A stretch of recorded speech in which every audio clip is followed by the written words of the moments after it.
اپنے خیالات کو قابو میں کریں، اپنی نماز میں یکسو ہو جائیں۔ پڑے سجدے میں ہوں اور کھڑے دکان پہ ہوں تو پھر سجدہ سرور بخش نہیں ہوگا، پھر قیام لذت آفری نہیں ہوگا۔ تو اپنی نماز کو اس قدر یکسو کر لو کہ جب تم سجدے میں ہو، قیام میں ہو، رکوع میں ہو تو سجدے، قیام اور رکوع کی لذت تمہیں حاصل ہو رہی ہو، تو پھر معراج کی لذتیں تمہیں نماز میں نصیب ہوں گی اور قرار نصیب ہوگا۔ تو کہا میں نے کچھ لوگوں کو دیکھا کہ ان کے سر کوٹے جا رہے ہیں، اور میں نے پوچھا یہ کون لوگ ہیں؟ تو کہا یہ وہ لوگ ہیں کہ جو نماز نہیں پڑھا کرتے تھے، جن کے سر نماز سے بوجھل رہتے تھے۔ پھر کچھ لوگوں کو دیکھا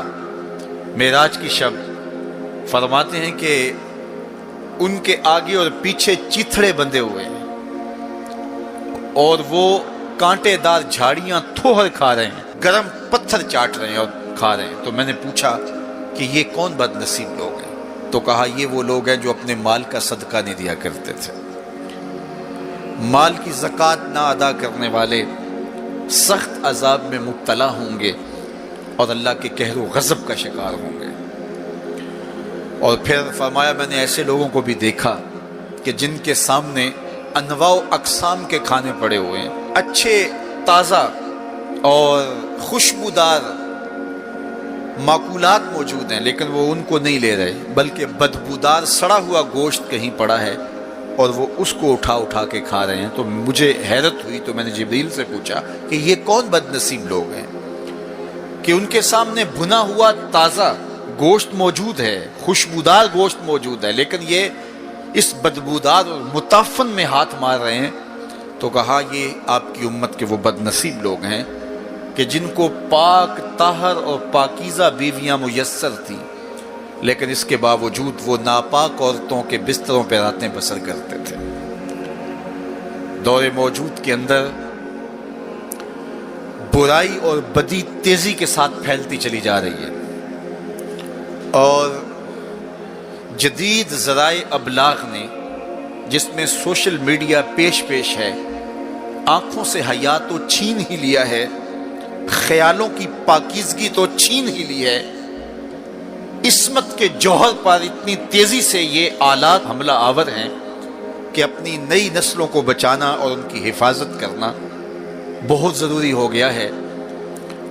میری اور آپ کی ذمہ داری ہے کہ ہم اپنی اولادوں پر گہری نظر رکھیں اور ان کی حفاظت کریں،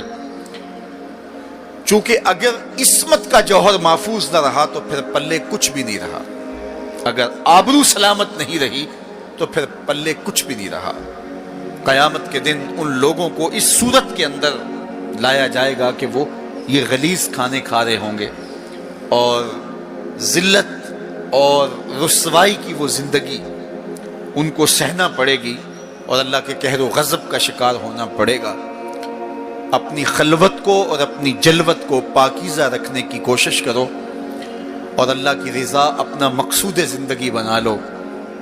وہ آنکھ جو غیر محرم کو شہوت کی نظر سے دیکھتی ہے، قیامت کے دن جہنم کی آگ سے بھر دی جائے۔ اپنے خیالوں کو بھی پاکیزہ کرو، اپنی سوچوں کو بھی پاکیزہ کرو، اور اپنی زندگی کی ایک ایک ساعت کو اپنے مالک کے حضور پیش کرو اور اللہ سے توفیق مانگو خیر کی اور برکت اور رحمت کی۔ جب انسان کی نگاہ پاک نہیں رہتی تو خیال پراگندہ ہوتے ہیں، خیالات کی ناپاکیزگی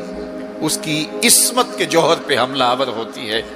اور شیطان کے لیے یہ بڑی خوشی کی بات ہے کہ کوئی نوجوان اپنی عصمت اور اپنی آبرو کو داؤ پہ لگا دے۔ تو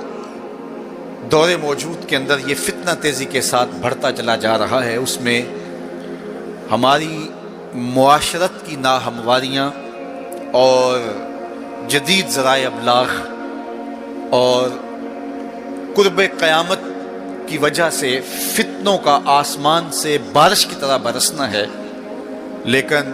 جو اپنے آپ کو بچا لے وہی سرخرو ہوگا، جو نہیں بچا پائے گا وہ اپنی دنیا اور آخرت برباد کر لے گا۔